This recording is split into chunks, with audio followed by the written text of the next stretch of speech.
Les orteils, je les utilise vraiment comme des doigts de main. Je vis ma vie au mieux. C'est persévérance, adaptation. Et puis bon, parfois il y a des jours où ça va pas, mais c'est pas grave. Ça fait partie de la vie.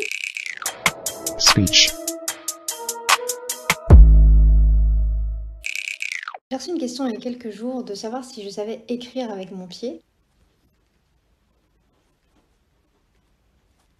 Je suis née sans membre supérieur, donc ni bras ni main. À partir de l'âge de 9 mois, j'ai commencé à mettre tout en bouche avec le pied. Les orteils, je les utilise vraiment comme des doigts de main et je peux être très précise. Donc je peux effectivement mettre de l'eyeliner, mettre du vernis, peindre aussi, dessiner. Par rapport donc aux douches, il y a beaucoup de gens qui me posent cette question, mais t'as pas peur de glisser? Ben non, enfin, je suis sur un pied et puis après je suis assise. J'ai pas peur en fait. On me demande souvent quand tu cuisines, t'as pas peur de te brûler? Quand je suis dans une action, je suis dans mon action et je vis ma vie au mieux. C'est persévérance, adaptation et puis je trouve que la vie vaut d'être vécue. Donc ce serait dommage de s'arrêter pour quelques gestes du quotidien. Mais quand je suis devenue maman, c'était très très difficile de devoir demander de l'aide pour m'occuper de mon bébé. Ça ne me dérange pas qu'il y ait quelqu'un entre mon handicap et moi, mais ça me dérange qu'il y ait quelqu'un entre ma fille et moi. Et c'est là en fait où j'ai vraiment ressenti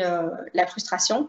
Ça a été difficile les premiers mois. Et puis j'avais plus trop le choix. Je me disais soit je passe à côté de ma maternité en étant tous les jours frustrée et puis bon ça va s'impacter aussi sur ma fille. Soit je l'accepte. Dans ce cas-là, les moments où je suis que avec elle et les moments où j'ai besoin de personne, je vais les vivre à du 100%. Elle s'est adaptée à la situation. Quand je lui demande où sont les mains de maman, elle me montre